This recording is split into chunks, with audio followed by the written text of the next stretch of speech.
भाकरोटा अग्निकांड में आईएएस करणी सिंह भी शामिल थे, जिसमें करीब कुछ ही सेकंडों में 40 लोगों को आग ने अपनी चपेट में ले लिया और जिसमें से 13 लोगों की दर्दनाक राख होने से मौत हो गई। अब सवाल ये था कि आखिर आईएएस करणी सिंह का शव कहाँ गया, उनके शव को कैसे ढूंढा जाए।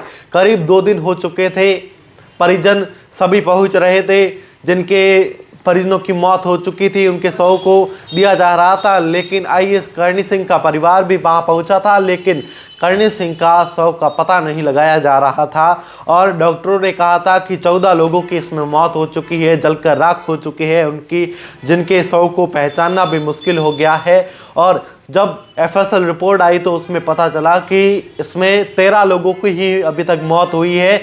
जो 14वां था, जिस 2 पोटलियों में एक ही आदमी की जो अस्थियां थी वह उसमें बंधी हुई थी। अब एफएसएल ने यह कह दिया है कि जिसमें 13 लोगों की अभी तक मौत हुई है और बाकी जो 27 लोग हैं जिनका इलाज चल रहा है वह 75% से अधिक है जो जल चुके हैं, उनका इलाज चल रहा है। लेकिन सवाल ये था कि आईएएस जो रिटायर्ड आईएएस है करणी सिंह, उनके शव को आखिर कैसा ढूंढा जाए।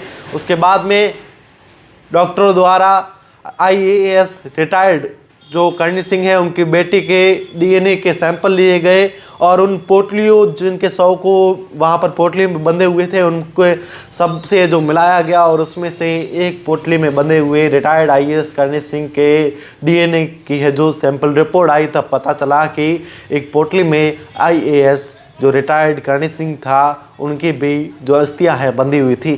तब पता चला कि आईएएस रिटायर्ड करणी सिंह का भी निधन हो चुका है। वह भी इस जो अग्निकांड हुआ उसमें जल के राख हो चुके हैं। उनकी गाड़ी पूरी जल के राख हो चुकी थी। वह अपने फार्म हाउस से अपने घर की तरफ जा रहे थे, उसी दौरान वह गाड़ी में अकेले ही थे और वह भी उस अग्निकांड में समा गए, जिसमें करीब 40 लोग हैं जो अग्निकांड में समा गए थे, जिसमें 40 से अधिक गाड़ियां जलकर राख हो गई थी, जिसमें लोग दहलते रहे, जलते रहे, चिल्लाते रहे। लोगों ने खूब बचाने के प्रयास किए, लेकिन उसमें से करीब 13 लोग जो जलकर उसमें राख हो गए और बाकी 27 लोगों का जिनका इलाज चल रहा है, जो 75% से अधिक है जो जलकर राख हो चुकी है। उनमें से एक शामिल थे रिटायर्ड आईएएस करणी सिंह भी, जिनकी कहानी कुछ ऐसी रही कि उनकी परिजनों द्वारा लापता होने की रिपोर्ट दी गई, लेकिन वह लापता थे। आखिर पता नहीं लगाया जा रहा था कि करणी सिंह का शव आखिर कैसा ढूंढा जाए। उसके बाद डीएनए की बेटी के उनके सैंपल लिए गए, उसके बाद करणी सिंह का शव मिल पाया।